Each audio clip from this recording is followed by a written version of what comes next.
Selon vous, quels sont les secteurs où l'investissement vert progresse le plus vite? Alors, il y a la banque, il y a les énergies renouvelables. Si je peux compléter, je dirais quand même beaucoup l'automobile, avec tout le développement de la voiture électrique.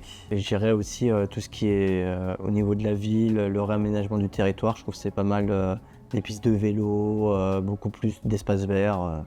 Vous préférez travailler dans une entreprise polluante mais être bien payé ou dans une entreprise durable mais être moins bien payé? Je pense que pour avoir un impact, je pense quand même qu'il faut gagner un minimum sa vie parce que le problème c'est que quand on n'a pas nos besoins primaires ou qu'on se pose la question le 14 ou le 15 du mois, je n'ai plus rien à manger, la priorité ça va pas être je pollue moins, ça va être j'ai envie de manger. Donc je pense que d'abord il faut au moins avoir nos besoins primaires, pouvoir faire quelques activités et ensuite penser parce que comme dirait le président de l'Inde, et à juste titre, moi je vais pas me préoccuper de la fin du monde, d'abord je vais me préoccuper de ma population et ce qu'elle va pouvoir manger à la fin du mois. Je travaille dans une entreprise qui est polluante, j'apporte ma part de changement, j'apporte mes process et par la suite, eux, ils vont travailler sur ces process apportés-là. Pourquoi pas pour réduire l'impact négatif qu'ils ont pour aller vers du positif. Vous préférez télétravailler pour réduire votre empreinte carbone ou venir en présentiel pour plus de liens sociaux?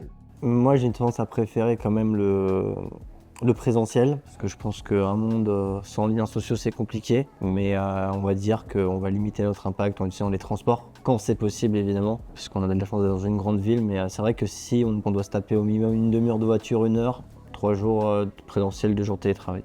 Parce que la durabilité, c'est pas seulement de l'environnement, c'est aussi s'assurer que le social fonctionne. Cette branche-là ne doit pas pouvoir être ternie par le fait qu'on a du télétravail à mettre en place parce qu'il y a un impact environnemental à réduire.